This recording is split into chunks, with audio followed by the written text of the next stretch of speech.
Nearly 620,000 Americans have died from COVID-19 and over 32 million have been infected. Healthcare workers have been at the forefront of the pandemic battle. And for many, the last few months have felt like déjà vu. A rise in the number of COVID patients in hospital, a surge in deaths, and rampant misinformation about the disease have made some feel like it's summer 2020 all over again. But has the vaccine changed anything? Do medical professionals have hope for the fall? We went back to several healthcare professionals, doctors, nurses, and medical staff who we spoke to last summer to ask how they are faring nearly 18 months into the COVID pandemic. Here's what they told us. A lot has changed in the last year, and a lot hasn't. Last year, each day I went to work, there was always the fear of getting sick myself or spreading COVID to my family. From about April to June 2021, things felt better. We got seeing families back in the hospitals, patients were optimistic, and we were looking forward to the summer. Unfortunately, the Delta variant and our policy missteps with regards to it has made it feel like August 2020 all over again. I am simply frustrated. Last year we had no vaccine and there was a feeling of inevitability when it came to surges in cases. This time around we have a vaccine that can prevent a majority of COVID hospital cases, yet our ICUs in certain states are fuller than ever. Fewer people are wearing masks and I am worried for a particularly brutal flu season combined with continued COVID Delta spread.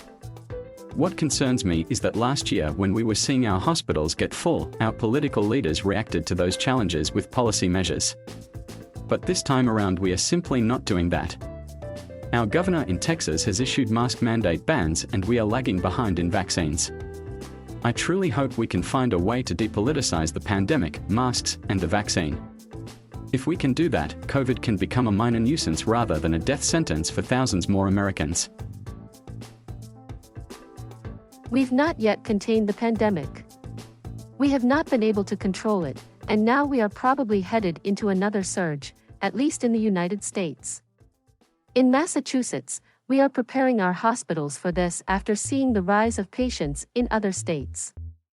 I think this is primarily because vaccinations have not been where we want them to be. This was a race and we lost, because with the Delta variant the vaccine is not as effective. It's lower, but we don't know by how much. Even vaccinated people are getting infected with COVID. This new strain was not incorporated into the vaccine studies initially. That's why companies like Pfizer and Moderna are now thinking of getting the booster with the Delta variant. One of the worst things we're seeing is infected pregnant people. It's a heartbreaking situation. Even though it's not mandated, as a doctor I'd recommend the vaccine. We anticipate that this won't be slowing down for a little while. We hope that if people get vaccinated and socially distance as we have done before, we can minimize the peak of this surge. We need to be proactive. A lot has happened since 2020 April.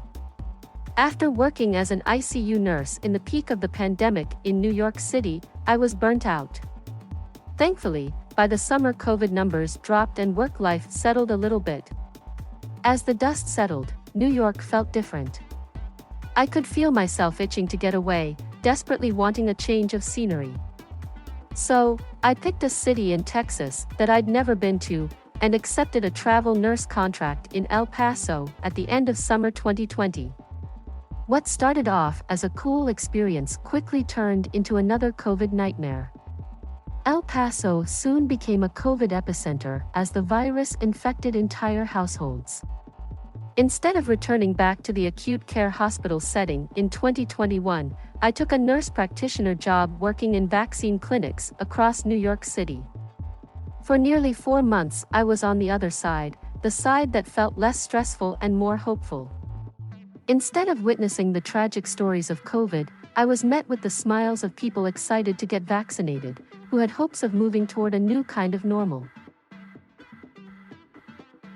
Despite our efforts, it breaks my heart to hear about what is happening in hospitals across the country as COVID cases rise. Hospitals are short-staffed and healthcare workers are burnt out again. Everyone in healthcare is bracing for a hard fall and winter this year.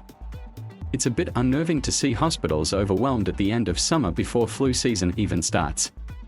I am most concerned about the misinformation, conspiracies and propaganda circulating across the internet on the vaccine and the virus.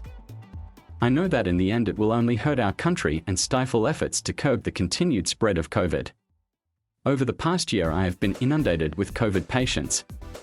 Last year, my primary fear as a doctor was spreading the disease to my kids and wife as I intubated and cared for thousands of patients. The vaccine has given many of us a bit more peace of mind in protection from acquisition of disease. It doesn't mean that people won't get the disease, but it means that they will likely avoid getting hospitalized and potentially dying. That gives me hope on a personal level every day. That said, I'm sad over recent hospitalizations and I'm worried about the immunocompromised and patients that wished they would have been vaccinated but couldn't be due to other conditions. I'm sad that political parties are blaming one another. I'm frustrated when medical professionals provide inaccurate information that diminishes the trust between our profession and the public. Combating false and misinformation that may be factually inaccurate is our biggest challenge.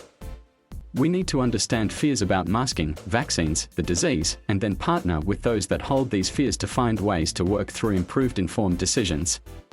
Reporting by Angelica Casas, Bern D. Busman, Chloe Kim, Roderick McLeod and Mariana Brady.